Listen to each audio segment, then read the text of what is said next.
All right, what's up, everybody? Come on into the Rooted in Progress Stream Center. We have a lot to get to on this Thursday. It's your favorite host, Deanne King, for Terrence Middlebrooks. As you come on into the Stream Center, y'all know what's been popping. Y'all know what's been going on. We're talking about Sean Diddy Combs, the sex trafficking trial. Opening statements began on Monday. Terrence, so much has happened in literally 3 days, right? Yeah, it's a lot to unpack. We got, some heavy hitters in here today to discuss that, to get you guys caught up and perhaps even ask any questions. So if you have questions for our experts, chime in, please. Yes. We want you. We want to hear from you. Drop those questions on our Facebook right now. We'll be able to see those live and you can join the conversation.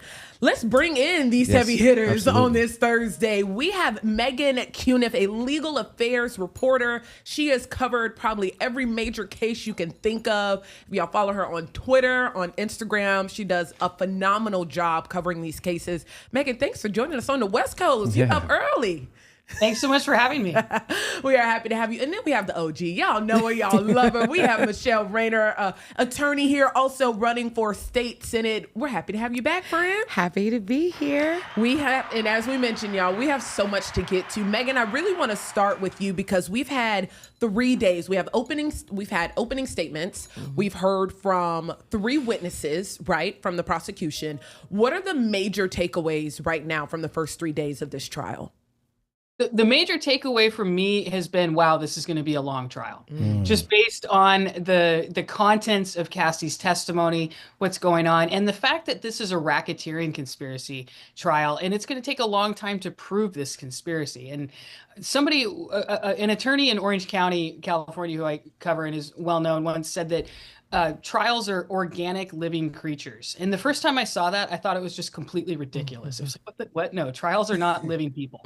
But when you actually start covering them, you understand what she says, because they can take a life of their own. And there's kind of a tone shift and a vibe shift that can happen. And what I can see happening is Cassie's going to testify, but then as the other victims continue testifying, that's when a pattern emerges. And that's when the RICO conspiracy kind of starts to take hold. But we're so early in the trial that we haven't seen that yet. You've covered so many cases kind of like this. I mean, I feel like this one is kind of like its mind of its own, though. And we've seen, so our first witness was the security guard, the security guard who actually responded to the hotel incident, that viral video that most folks are familiar with. Then we had an escort who actually testified. Mm-hmm. Then we have Cassie, who's actually going to have cross-examination. If it hasn't started now, starting very soon, right? What are your thoughts on that lineup and why we saw it basically lined up in that way? I think they really wanted Cassie to be the first, that this was the first big incident and big witness that they were going to present. But that is so much testimony and such heavy testimony that, of course, they kind of want to pad it with some earlier witnesses. And there were foundational aspects to that, too. You didn't just immediately hear about Cassie and everything you endured. You saw it with your own eyes through the video, and you heard about it through the security guard, too. And even I thought one detail really stood out, the fact that he recorded that video himself with his cell phone so he could show his wife when he went home, because he said she wouldn't believe it otherwise. I think that kind of underscores like the shock factor almost of what Diddy did. I want to ask Michele, what are your thoughts on that with the lineup? The fact that they did give you a little bit of appetizer before we even got to Cassie. Yeah, I agree with Meghann. I really believe that they were trying to lay the foundation, to get to the racketeering. And I think that, as any good attorney would do, you start off small and then you kind of get to this crescendo. And that's really what they've been doing. And so, when we think about, the components that make up racketeering, the components that make up sex trafficking, I think that if they would have just jumped into Cassie's testimony and then had to backpedal and had the escort and had the security guard, who's I believe now is a law enforcement officer, it would not have made as much sense. But now it's kind of just, who are the best witnesses to call to make sure that the jury is understanding that this is actually a pattern and practice of Sean Combs. Well, I tell you, man, if you haven't been following the trials, the testimony from Cassie has been very, very graphic. Yeah. How does the defense bounce back to this? like bounce back from this? Like today, Deanne mentioned the cross-examination starts today if it hasn't already started. Like, man, like, oh my goodness, like, where do you go from here? I think he has the best person to do it in Brian Steele. I saw that Brian Steele, who was Young Thug's lawyer from the YSL trial, was the one making the objections during Cassie's direct testimony, which always indicates he's going to be the one doing the cross-examination. And when he was first brought into the case, I mean, everyone just kind of speculates wildly. So I didn't want to just point blank say, oh, I bet he's going to cross-examine Cassie, because it was just speculation on my part. But that's what I was thinking, because anyone who's familiar with him, he has such a Southern gentleman kind of soft tone to him that the standard for a cross-examination like that would be a female attorney. But Tenny Garagos, the lead female attorney for him, is not terribly experienced. I mean, I don't want to discredit her and say that she's some rookie or something, but Brian Steele just kind of has an aura to him that I think will work well for this. But it's going to be tough for him to pull this off too, because he's going to be asking some really personal questions and basically trying to emphasize the defense on Cassie here, which is basically that Diddy thought she liked it. I mean, that is the defense here, that he thought that she was a willing participant, that this 37-year-old man who started dating this 19-year-old, that he just thought this was an equal relationship. And I want to, add to what Meghann is saying. I think that that the decision of who is going to cross-examine Cassie has to be done with care.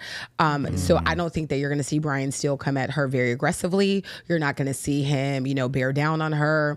He will probably concede some things like, well, that was unfortunate. In fact, when they talked about the video at the hotel, they conceded that it was indefensible, right? But, I believe Tenny Garagos said that, domestic violence is not, sex trafficking. So you will see probably some concessions. You will see concessions in the sense of him saying, listen, Ms. Ventura, we understand that this is a very sensitive topic.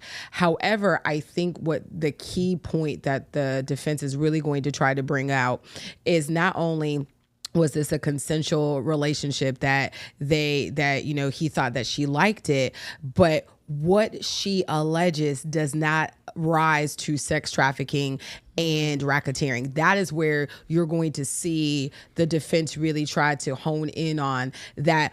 While all of these things may have happened, and if we're looking at them in a vacuum, they do not rise to a level of criminal activity, federal criminal charges. And so that's what I think that no matter what, that they're going to kind of, and if I'm Brian Steele, I would probably say something as egregious as, this may be as maybe shocking to the conscience as someone who may not engage in this. This was consensual, and this does not rise to a federal crime. We kind of got a taste of that with opening statements, right? What do you think, Meghann? Yeah. Well, the problem is, given the limited scope of what he's going to be asking Cassie about, he can't really get into questions about the racketeering conspiracy, what the employees were doing, things like that. Those are all things that are going to come later in trial, because overall, the key legal issue here is, does a powerful celebrity do his attempts to conceal his crimes, facilitate his crimes through his company, through his employees,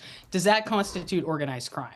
That's the big overall legal issue. But like I said, that comes out in like the organic life of the trial as we see the pattern over the witnesses. Because right now, the defense on Cassie really is just they thought she liked it. He thought she wanted it. And that the idea that this was an organized crime, and I mean, we haven't really seen that in the direct testimony, so I don't think there's going to be very many questions that really get to the heart of that in cross, which is what it just goes to what a long trial this is going to be. I would actually push back on that. I think that has been talked about in direct testimony, where she has talked about that employees were aware of things that were going on. Employees came and got her, the employee named Mia. So where he may not get into in depth of it, I think that there's also there was questions in her direct testimony about her knowledge of that, right? Her knowledge of them even having, any type of, understanding or knowledge of what's going on. And I think that any good defense attorney, and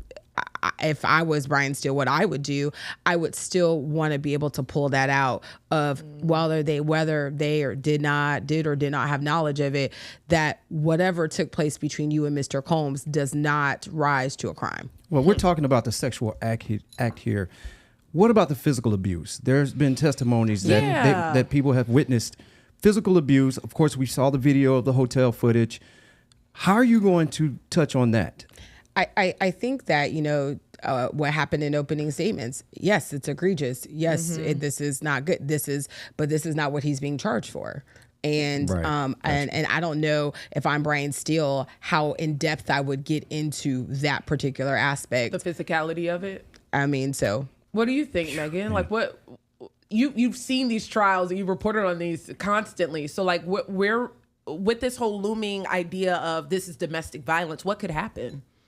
Well, I mean, they admitted in opening statement that it was domestic violence. So I think it's just going to be all about trying to show the toxicity of the relationship in this, equal back and forth, that kind of thing. I mean, that's the message that I've gotten from this so far.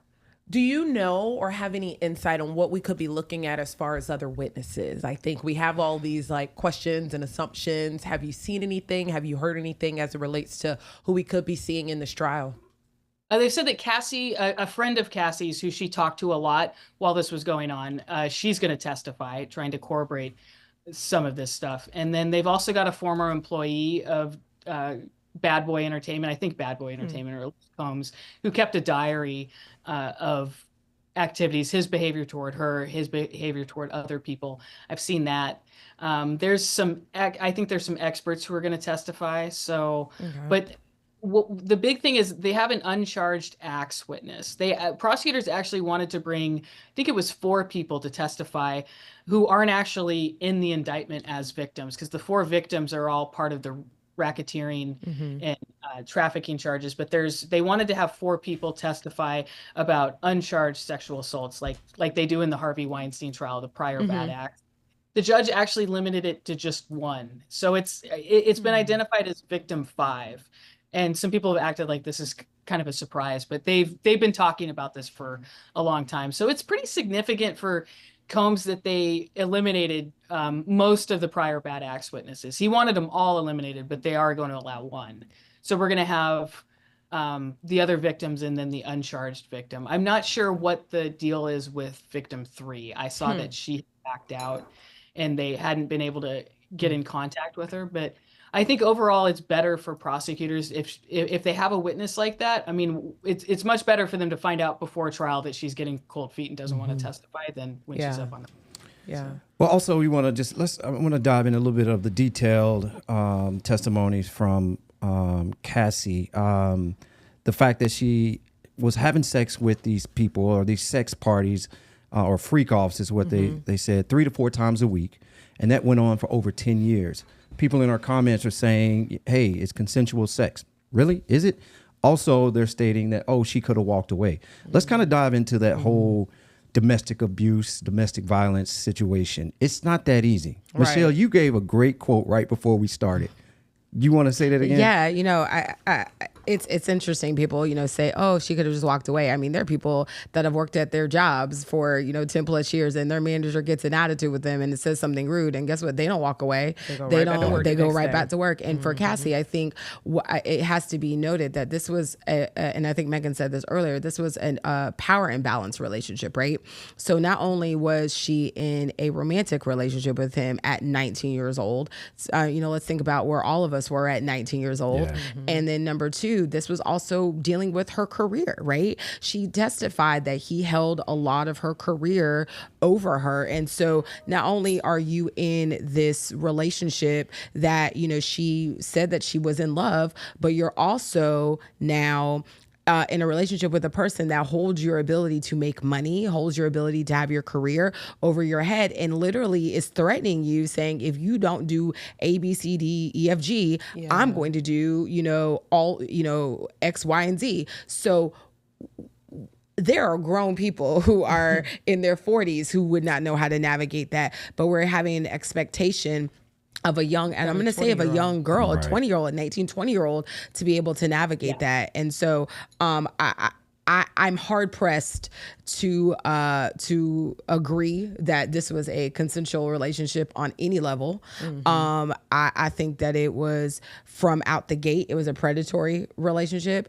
She didn't talk about it in her testimony, but it's widely known she was dating Ryan Leslie when she met Diddy, who's a producer, and he went to extreme lengths, inclusive of threatening Ryan Leslie, I believe, actually maybe even physical assault, to basically take Cassie away from him. So this never started out at least for Sean Combs as love and care. Yeah. This has always been rooted in control. It's one of those things where the details are just, disgusting. Yeah. Honestly. Correct. Especially yesterday's. Like sickening. Yeah. Yesterday was really tough for me to read. And in case those folks who are listening, follow Meghann, especially on her Twitter page, because her Twitter page is everything. For one, pause.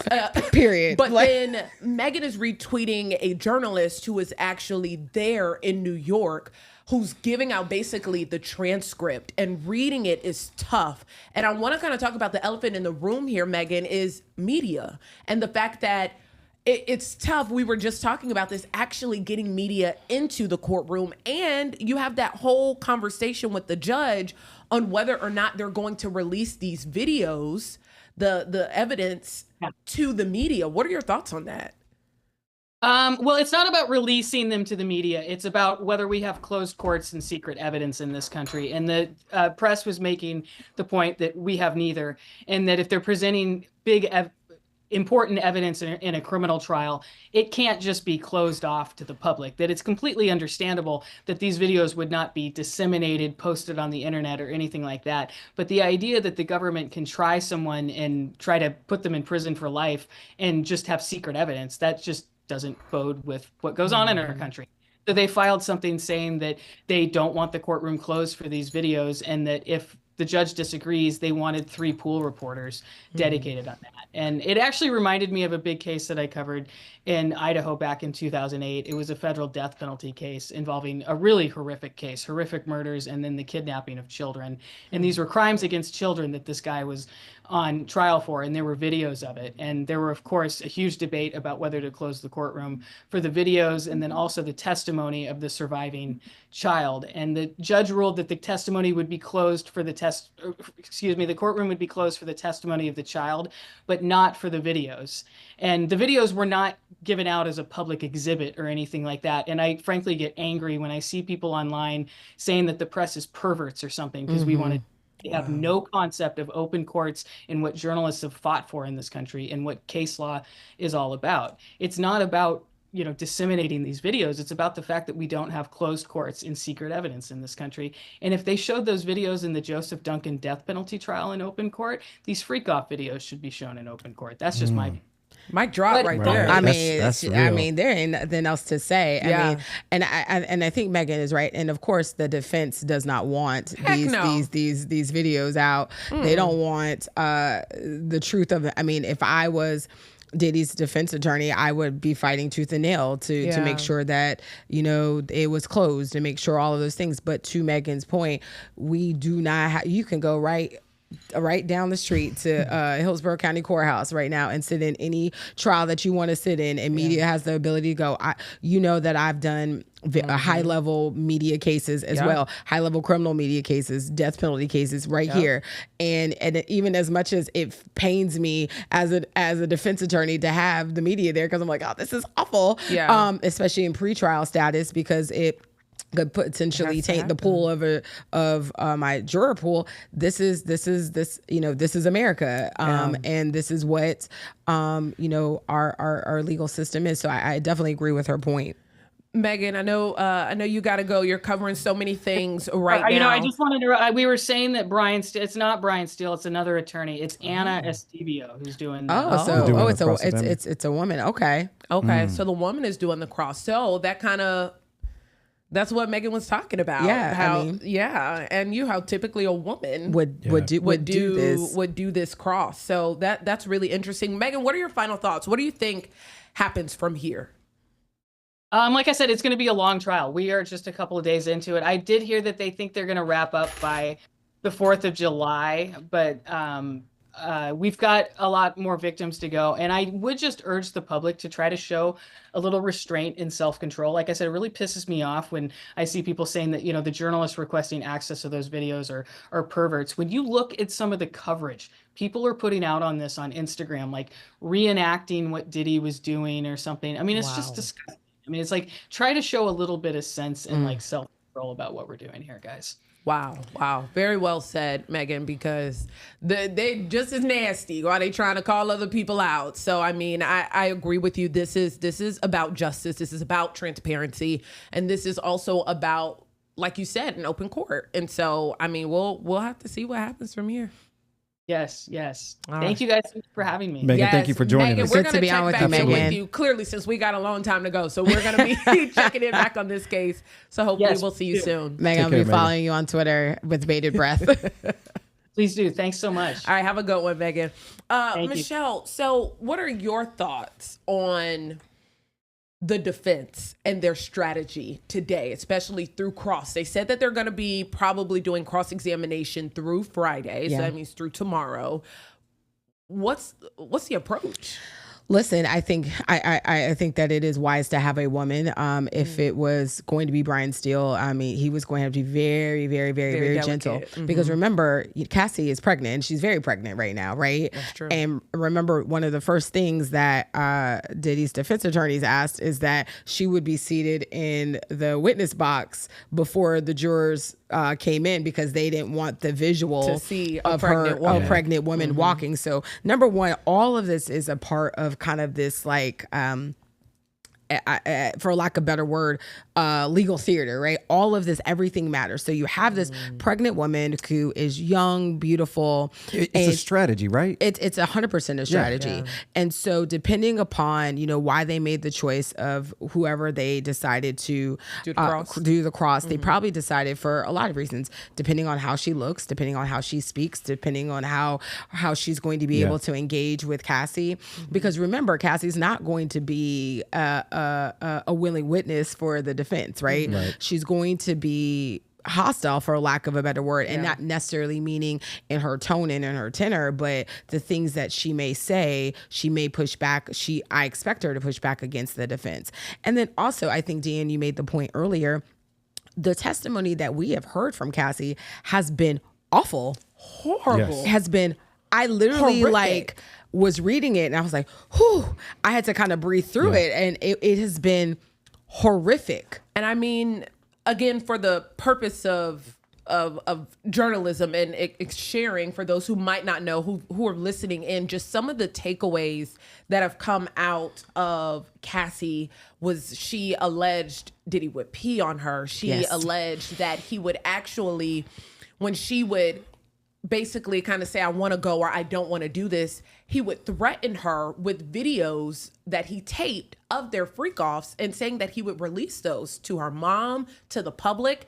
And so when you're reading these things and you're seeing these things come out of these trials, you're like, what in the world? And then I saw and I read yesterday that Cassie testified that they were on a boat. He threw her off the boat. She got on the boat and they went to a premiere. Correct. That night, hours later, had to cover up her bruises. Had to cover up her bruises in order to even put on a face to they show showed up. They showed the picture from that particular premiere. It is literally disgusting. Disgusting. And I understand. There's no other word for it. It's sickening. It's sickening. And I understand, people are like, oh, Michele, you're a defense attorney, innocent to proven guilty. Well, baby, the evidence is overwhelming. Right. The evidence is overwhelming. The evidence is evidencing. The evidence is evidencing. Correct. The evidence is evidencing. And I think the sadder and more disheartening, and disheartening has been my word for the last few weeks. The disheartening part about it is how so many people knew and didn't do anything. Yeah.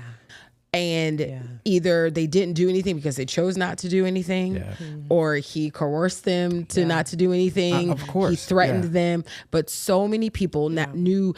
And and Cassie testified, like, this also didn't just happen to her. It happened to his assistants and other people. So like, this is not like, this is just this one-off situation with her, that this is actually a pattern in practice that, and I think that, with all these civil lawsuits that are coming out, this is a pattern in practice of how Diddy ran his company and ran his life. Yeah. Well, I also want to dive back into the whole testimony and the details of it. And just one thing I got to thinking about was just the mental effect that this would have on Cassie to relive this moment over and over again. She's asked for a few breaks. Yeah, I mean, can you imagine? I can't imagine just having to play this out and see the videos and everything over again. Going back to his defense, again, I asked this question, like, man, I guarantee you that after her testimony, the defense was probably like, man, what the heck? So can I tell you something though, Terrence? Yeah. From opening statements, their defense shocked me. And here's why. When we sat on Rooted in Progress and we talked about that's what right. We were happen, yeah. we were like, we don't know what they can say. Like what could actually be the defense? But they got me. And they got me because during opening statements, when they said, and when the defense attorney said, look, Mr. Combs isn't a perfect person. Yeah. We acknowledge that the domestic violence is an issue and it's wrong and he should never do it again, but he's not on trial for domestic violence. Right. This does not equate or amount to sex trafficking or racketeering. And it got me because I was like, I mean, that actually is the strategy. Like, it made me think. You because as the attorney, here's the thought process. When you are a litigator and the evidence, as we said, is evidencing, it is very clear. It's hard pressed to believe that not one of these jurors have not heard or seen anything. So instead of shying away, we are taught, instead of shying away from the bad facts, you lean into them. You say, listen, I'm not going to hide it from you. I'm not going to act like you don't see it. I'm not going to act like you're not intelligent. We're like, they can't go up there and be like, he didn't do it. And correct. Like, I mean, we screen. Correct. We saw that everyone saw it. So we're going to acknowledge what is the elephant in the room. Okay. That he's not a good person. Right. No one is saying he's a good person. You may not want to invite him to Thanksgiving dinner. That's fine. We get it. But he is not on trial for not being a good person. Well, I'm sorry. I don't mean to interrupt, go ahead. But can his defense request to remove the violent videos, the abuse? No. I mean, here's the thing. If he's not on trial for but that. no, but if I'm them, and I don't know what pretrial motions they filed, I would have filed a motion saying that this isn't relevant. And I want to say I read that they maybe have argued that motion wasn't relevant, that video wasn't relevant. They actually did. I read it like late last night. They argued that his defense argued that the video was not relevant to the case. Right. And the judge was like, well, actually it is because this is pattern. And so if I'm the defense, the first thing I know, especially if I feel like I'm, climbing on an uphill battle, I'm going to file every motion. One, you don't know, the judge may agree with your legal argument. Two, if Mr. Combs is found guilty and this comes back on an appeal, you want to make sure you have done what we call preserve the record. Make sure that every argument that needed to be filed, needed to be argued was done. And so that an appellate court can look at the total record of the court case and say, you know what? Maybe that judge didn't rule appropriately, or, maybe, the judge should have allowed this in or shouldn't have allowed this in. But if they don't do it, you don't have that full record. I think for me, where my struggle is, and this has been a large part of the conversations that I've had with people, when we're talking about racketeering and when we're talking about sex trafficking, let's take off the racketeering. Right. Sex trafficking, right? When you hear what Cassie's testimony was, how does that, what were they doing to try to showcase sex trafficking? Well, when you're bringing in escorts, and she would have to, I think she testified in a point that they would have to check that people weren't cops. Correct. I mean, so if you're not doing anything illegal, you ain't got to worry about if the cops are there. I mean, I don't know. I'm just a country lawyer from Clearwater. I don't know. But you don't have to worry if cops aren't there. If you're not doing anything illegal. And then this happened across multiple states. And that would be the trafficking portion. Trafficking, yes. Bringing people in for the purposes of having sexual encounters that are illegal, that are paid, because that is illegal, and you're doing it across multiple states. So let me back you up right there. Bringing people in, kind of describe that. Are they traveling to these states with us, or are we hiring them right there in the state? Both. It was both. Well, and I think when it comes down to the trafficking part, when you say bring people in, are you describing them hiring folks? Like, for instance, the escort that testified yesterday was hired to come to the house to have sex with Cassie. Are you bringing them in, meaning that they're traveling from state to state with you, or are they being hired in that state? And if they're being hired in that state, is it trafficking? Well, yes. So I pulled up the federal trafficking statute. Okay. So because listen, so let's do just sex trafficking. This is actually of children, but this can be somewhat same or similar. Okay. So whoever knowingly in or affecting interstate foreign commerce or within the special maritime territorial jurisdiction of the United States recruits, entices, harbors, transports, provides, obtains, advertises, maintains, patronizes, or solicits by any means a person who or benefits financially by receiving anything of value from participation in a venture which has engaged in the act of described of paragraph 1. So basically, like, if you are bringing people in Florida, in the United States of America, it is illegal to have sex work. It is, like, we know that. I don't whether they work for an escort company or not. Gotcha. It is illegal. Yeah. So when I then hire someone for the purposes to engage in sexual acts, and it's not something that is, and I pay them and it is for that specific purpose, you are engaging in sex trafficking. So whether you are there, whether you are coming across state lines, it then rises to sex trafficking. So it's clicked for me. Those listening, I want y'all to somehow, if you can, go back and look at the transcripts from her second day of testimony, right? What the attorney did there, the prosecution, they show a series of photos. And what it was probably like 10 or 12. And it's, who's this? Where'd y'all meet him? What city? What location? What'd y'all do? Cool. Who's this? What city? Where was it? How often? How'd they get there? Okay, cool. Next person. So they were trying to basically line up that there were 10 to 12 different people that y'all flew to different areas, out the country, in the country, to have sex with. And to even be more succinct, the statute is 18 USC 242.2. This law makes it illegal to knowingly induce, persuade, entice, or coerce someone to travel across state lines or internationally for the purposes of prostitution or any other criminal sex act. And so also a criminal sex act, if she did not want to have sex with those people, what is that?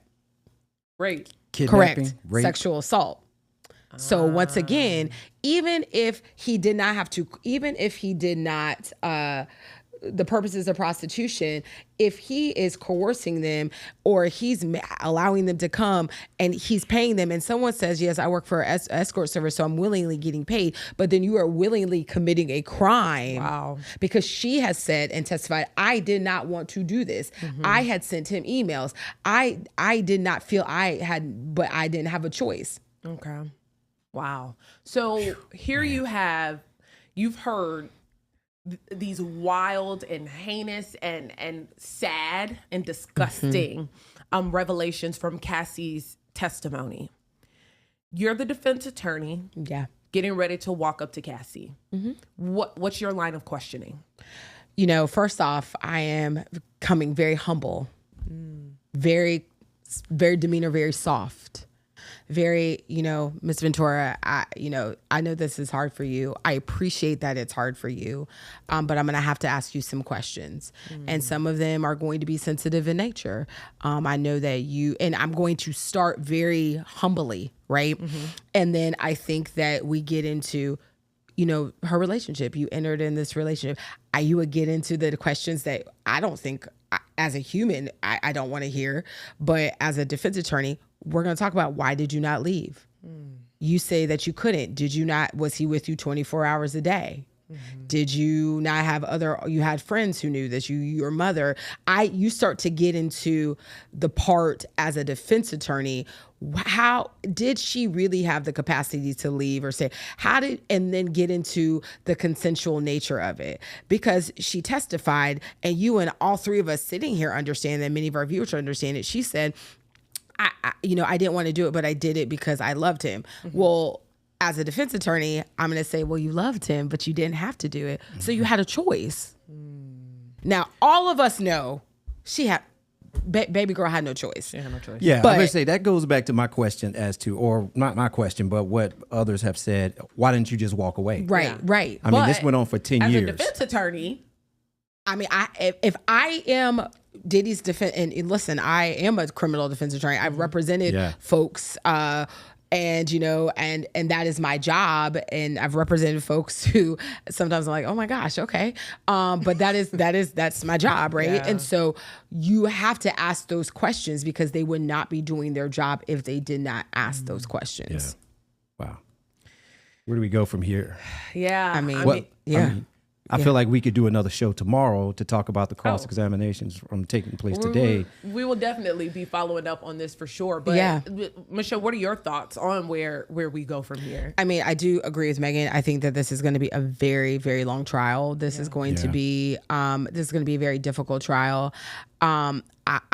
I am interested to see what other witnesses are going to be called.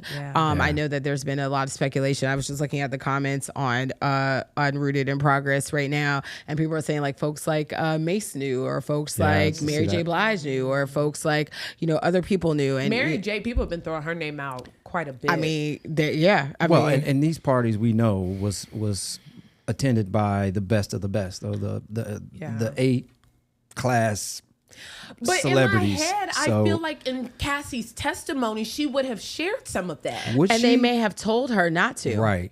Because if I'm prepping you, first off, if I'm the prosecution, I'm prepping you as a witness. And one, there's reasons that you may not want to have your star witness share, like, A.J. Blige was there, Mace was there, You're whatever. going down a rabbit trail that point. Correct, but also not even that. Because what if, I don't know who's going to testify for the defense, but what if Diddy testifies and says no one else was there? And then you have the ability, to impeach him and say, well, you said no one else was there, but we just called blah, blah, blah, blah, blah, blah, blah. So it also could be a part of strategy on the prosecution for her not to name specific people.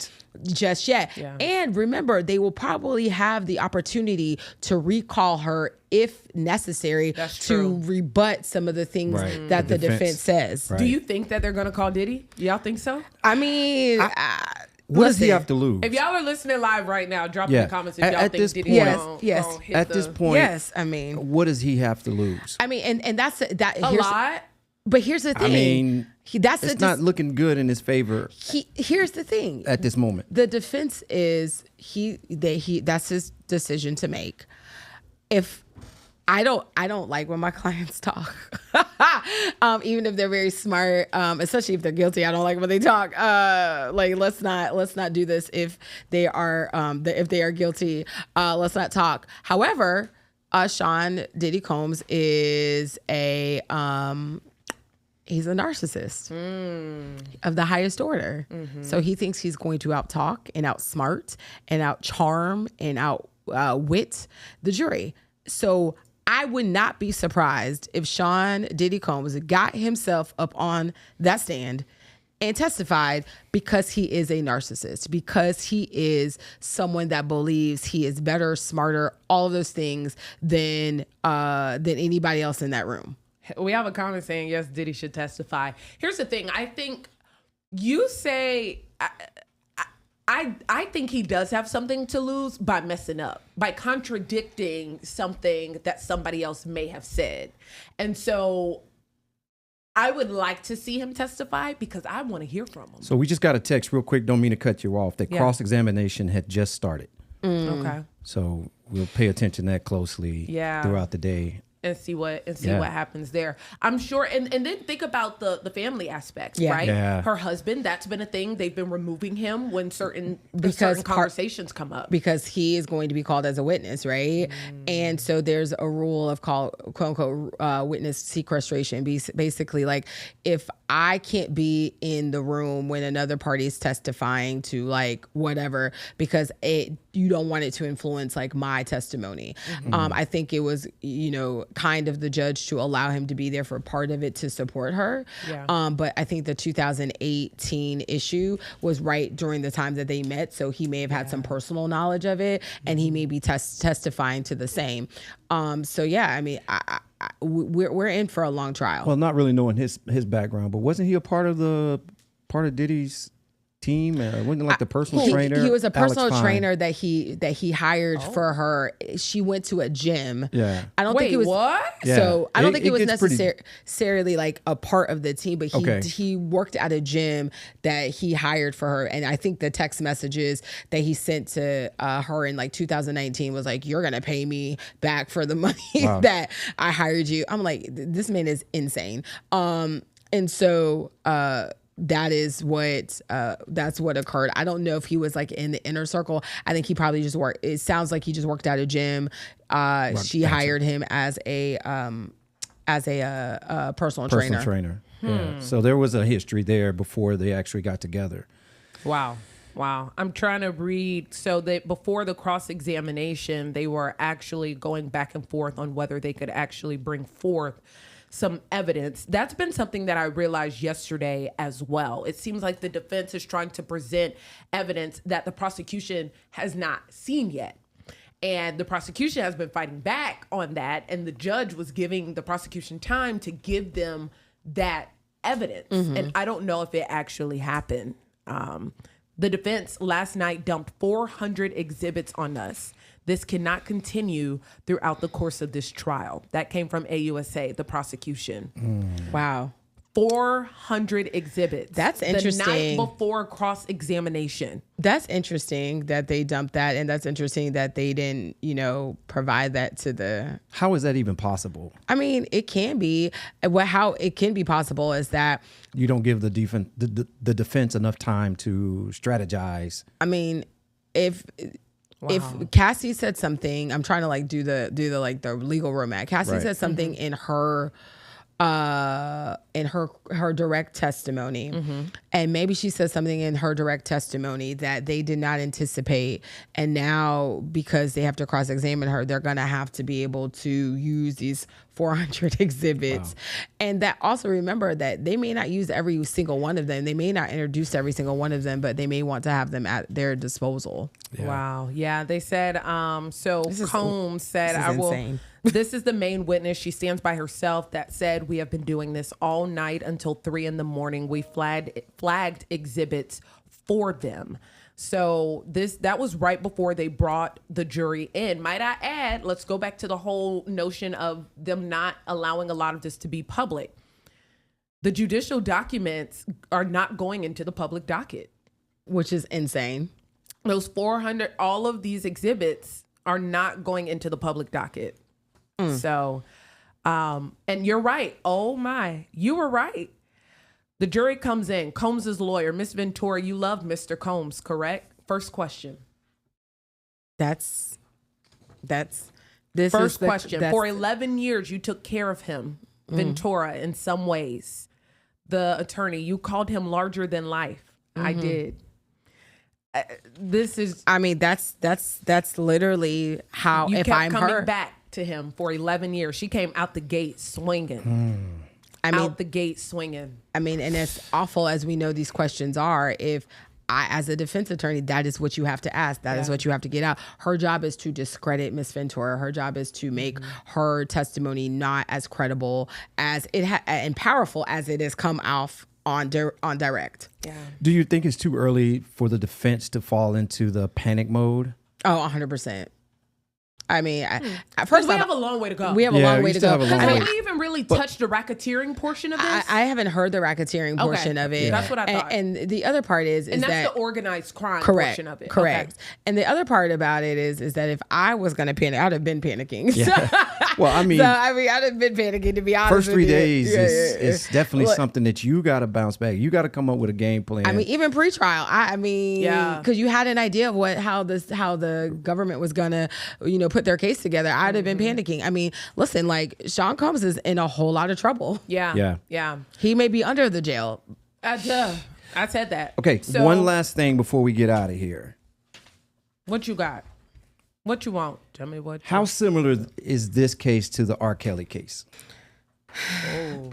I mean, it's similar in the sense of you have two people who are moguls, two people who are very well known. I think that there's with R. Kelly, there are multiple witnesses. I don't know if you that can testify to his bad acts towards them. I think here you have Cassie, you have the other undisclosed person, Mia. They calling her Mia. Mia, but also another Jane Doe. Mia's the assistant, and so it's similar in the high level case that it is. And it's similar in the acts, some of the acts that they've done. I mean, the urination is literally sent me. Yeah. And so I'm just so sad. Like it just, and it's hard to talk about this as an attorney objectively because I'm a woman. And I'm a Black woman, and it's very disheartening. It's very disheartening, even like you said, as a Black woman, even, and then just reading some of the things and the UTIs, the sores in the mouth. It's tough. Those folks who just now may be tuning in or listening, be sure to follow Michele. She will also be on top of this and also be joining us back on Rooted in Progress to cover this case. But if you're wanting literally like a tweet by tweet transcript of what's happening in the Diddy case, be sure to follow Meghann. So we had Meghann Cuniff. She is a legal analyst reporter, and her Twitter is at Meghann, Meghannn Cuniff, Cuniff. All of the information that I actually just shared as far as what just came out and what's happening right now in the courtroom was from her Twitter page. So make sure you're staying abreast of this information. Of course, we'll keep y'all updated on what takes place during this case. Absolutely. So Michele, we want to thank you for joining us. Thanks for having me, y'all. And I'm sure we'll see you a lot around here I will in the be coming here. weeks. We also want to thank our viewers that was chiming in. Thank you all so much. Continue to do that each and every week. Be sure to follow, like, and subscribe. We are on YouTube, Spotify, and Apple Podcasts. And we're live every Thursday at 9:30 in the morning. We are going to be doing temperature checks, checking back in on this Diddy case from time to time, and especially as things wrap up. So make sure you all continue to follow us. Absolutely. Stay rooted. Stay rooted, folks. Thank you.